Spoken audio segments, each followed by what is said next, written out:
Hey, and welcome back. We've been road tripping through Italy and taking you guys along with us. Last week, we took you through Verona and Venice. This week, our road trip continues in Florence and Tuscany. Since Florence is one of his favorite places and Father's Day just passed, this video is dedicated to my dad.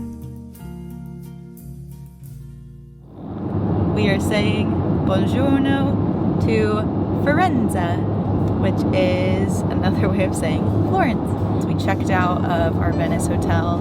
We are on our way to our apartment stay in Firenze, Florence, and we'll be sure to show you around. We have a cooking class tonight, which should be fun. Matt's dream coming through.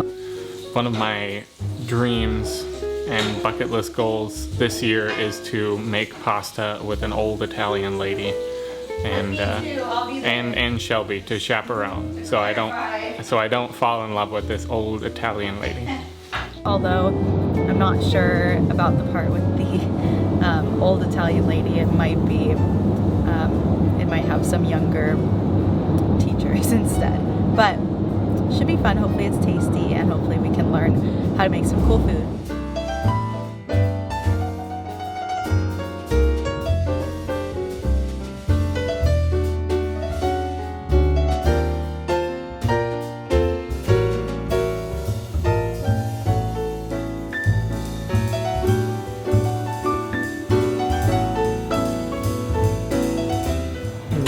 To our next location, and Shelby is currently checking out the kitchen establishment, which is right across from the bed.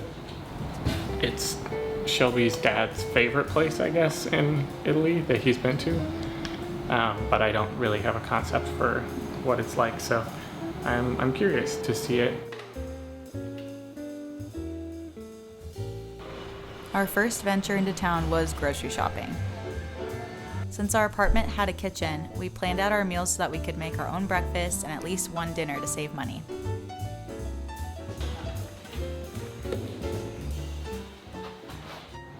We're gonna go get a cooking lesson, which will be fun, and then we get to eat our cooking lesson.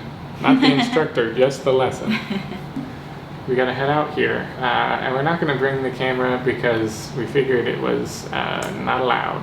So well, we don't know, but we'll take lots of pictures and videos with our phone, any feathers. and then intercut that right now. Try again. It's not working, it's not cutting. The cooking class that night was fantastic. Our teacher, who was not as old as I think Matt was hoping for, taught us how to make tagliatelle, gnocchi, and ravioli, plus a norma sauce and homemade pesto. To finish it off, we made vanilla panna cotta for dessert. It was some of the best food we had our whole time in Italy, and I'm so glad they gave us the recipes so I can make them at home.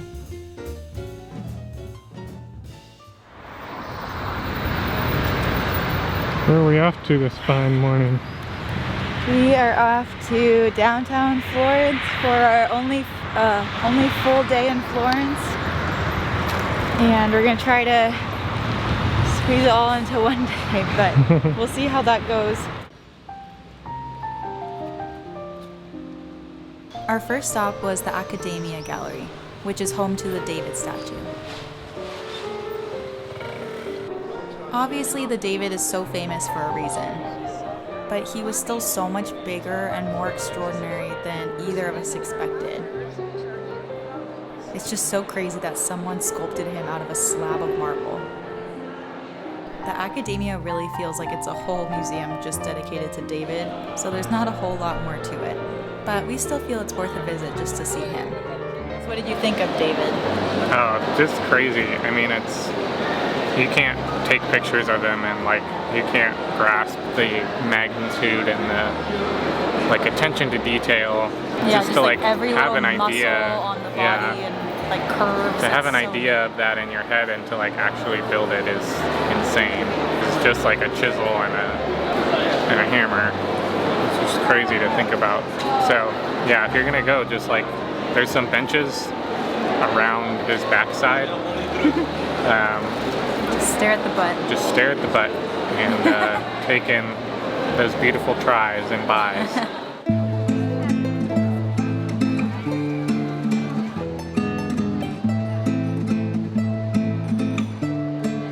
At lunchtime, we made our way over to a well-known local sandwich spot called All'Antico Vinaio.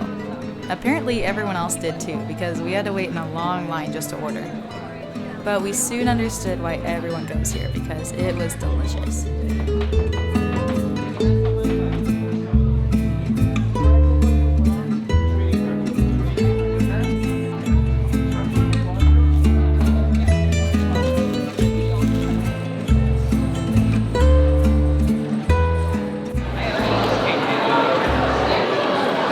Your review of the Sami. Very delicious.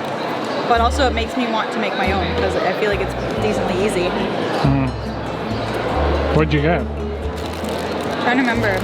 I think mine has ham, mozzarella, truffle cream, which is like a truffled spread, I guess. That might be it. I think that's it. What did you get? Which one's better? Mine? His is a little bit better. One more bite.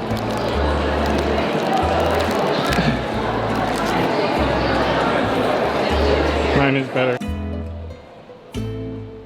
Next up was the Uffizi Gallery. We bought tickets to both of these museums in advance, which was great because it meant we got to skip the long lines, and it guaranteed our timed entrance. Not only does the Uffizi hold a ton of priceless artwork, but the building itself is a masterpiece. The building was completed in 1581, and it's been open to the public since 1765. We got to see the famous Birth of Venus painting, as well as works from Michelangelo, Da Vinci, and Rembrandt. We also went inside the famous Duomo at the center of town. Entrance is free, but you have to pay extra if you want to go upstairs. We decided to stay downstairs since we had already paid to go upstairs at St. Mark's Basilica. In case you missed our Venice video, I'll link it here. Next, we crossed over the Arno River at Ponte Vecchio, the most popular bridge in Florence, and we went on to explore the Boboli Gardens at Pitti Palace. We are touring the Giardini di Boboli, which means the Boboli Gardens. It's more like a fort though. It's like... Yeah, it takes a lot of work to get in so here. fortified. Well, it's also a palace. It's also Pitti Palace. Oh, okay. Well, that makes more sense. I didn't know that. The Boboli Gardens have been open to the public since 1766, but parts of it have been built as early as 1536. The gardens are located directly behind Pitti Palace, which was originally owned by the Medici family, and later was used as a power base by Napoleon.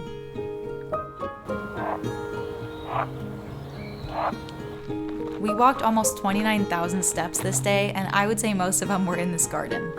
But be warned, once you get in, you have to walk all the way back to the entrance in order to leave, which we didn't know. So when my dad was telling us what to see in Florence, he specifically mentioned this statue, and we made sure to find it. Dad, you go through the whole gardens, and this is what you remember.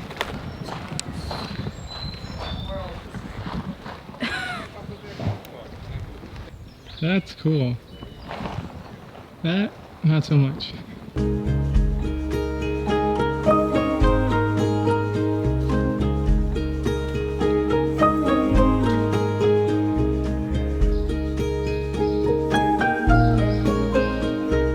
Even though our feet were so sore, we walked up one more hill to a popular overlook spot where you can see the whole city of Florence.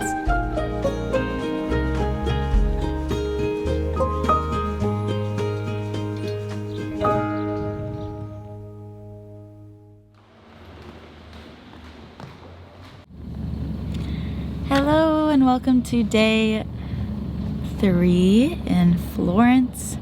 Today we are driving out to a winery in Tuscany. So we're driving a little more into the countryside. When you've heard of Tuscany, you're probably picturing all the rolling hills and the vineyards and like Tuscan architecture. So we'll see if that's what it's like. We aren't spending a lot of time there, unfortunately.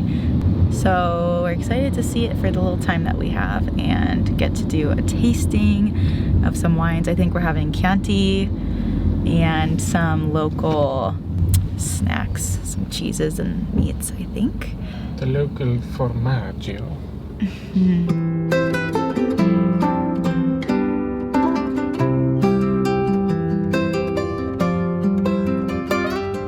We had scheduled our tour and tasting at Castello di Verrazzano. To arrive at the main entrance, you have to drive up a not-so-developed road in the hills. Matt was sure we were going the wrong way.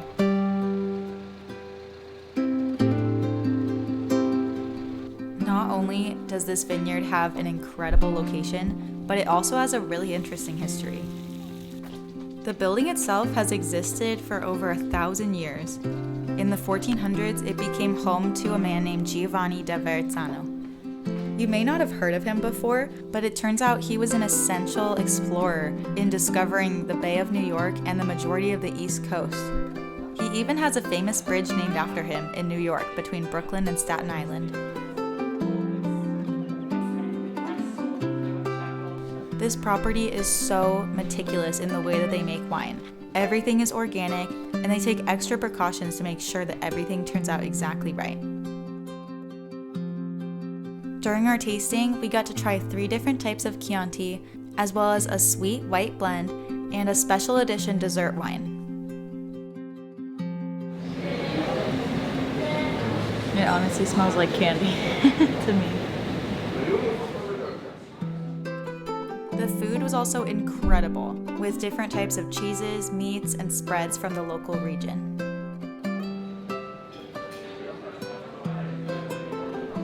And of course, Matt took advantage of the empty piano.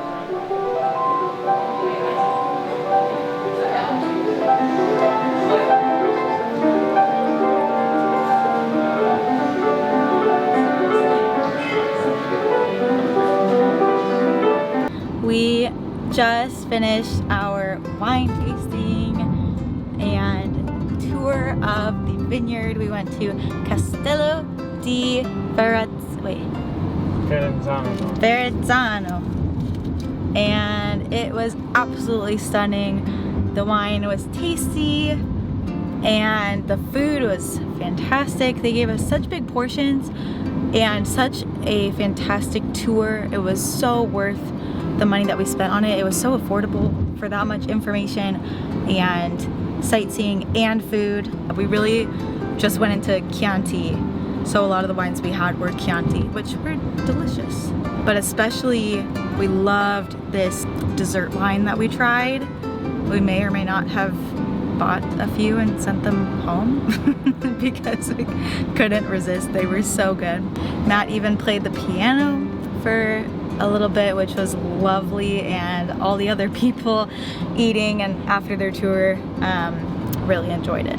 I feel like I'll look back at Florence and Tuscany. I'm kind of grouping it together because Florence is a city in the region of Tuscany, but they're kind of different things. When you think of Florence, you think of the city. When you think of Tuscany, you think of the countryside. But technically Tuscany is the whole area. Florence is just one part of it. But when we think of this part of the trip, I think I'll remember the food especially. We saw some cool places and a lot of neat art and history, but I would probably come back again just to experience the food, like to go to more restaurants. We only really went to one restaurant in Florence, and I would love to go to some more because almost anything I clicked on in Apple Maps said it was like 4 or 5 stars. So everything is very highly rated, really well made. You almost can't go wrong here. So I would come back and have more food. We were just saying how it would be cool to spend like a whole separate trip just in Tuscany. I think we totally could at a different time and go to more wineries, but it just didn't work out this trip. We had to squeeze it in with all the other things we're doing and just fitting into the budget. So that's why we're only here for a couple days, but we wanted to scout it out and just see what it's like so that if we come back later on, or try to purchase a villa or something, we'll kind of know what it's like. So, and now we know, and we know that we really like it. What did you think? Bellissimo. Bellissimo. Very awesome.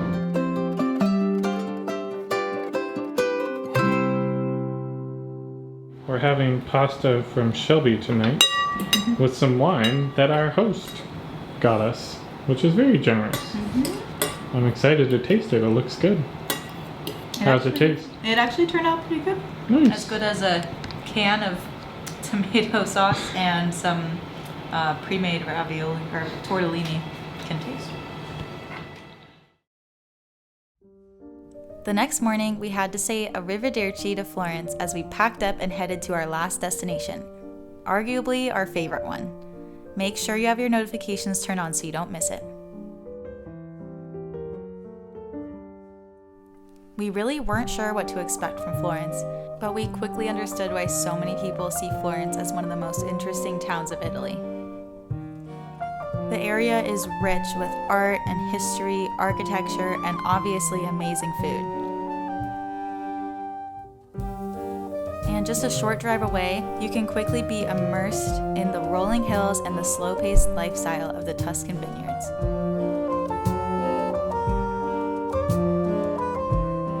I can see why it's your favorite, Dad.